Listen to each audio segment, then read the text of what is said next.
来看即搭在南投的中兴新村呢，有登录做文化景观，也毋过部分树仔呢，其实受到保护，所以袂当乌白甲撤掉。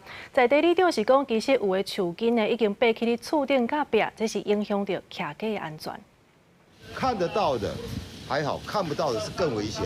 南投县南投市中兴新村几若年来树木生长过多，树根拢爬起伫厝顶甲壁，甚至造成排水管损害。另外，嘛有一寡老树破病起气，在地里长指出，若无赶紧处理，恐惊会影响居民的安全。好，相关单位在中兴新村文化景观保护条例这个方面能做个这个增修调整一下。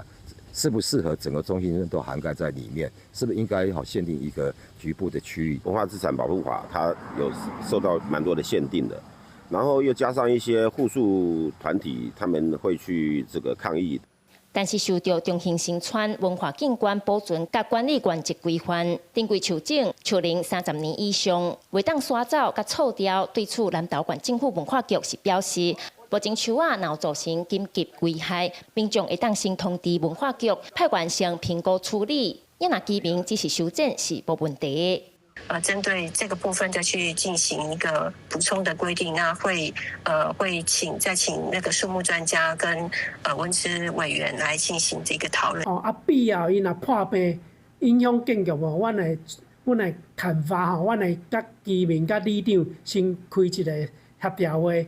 南投县政府文化局表示，针对大丛树仔影响到徛家安全的部分，未来会请专家、文资委员进行讨论，嘛会送文资审议讨论处理方法。记者邢平仪南投报道。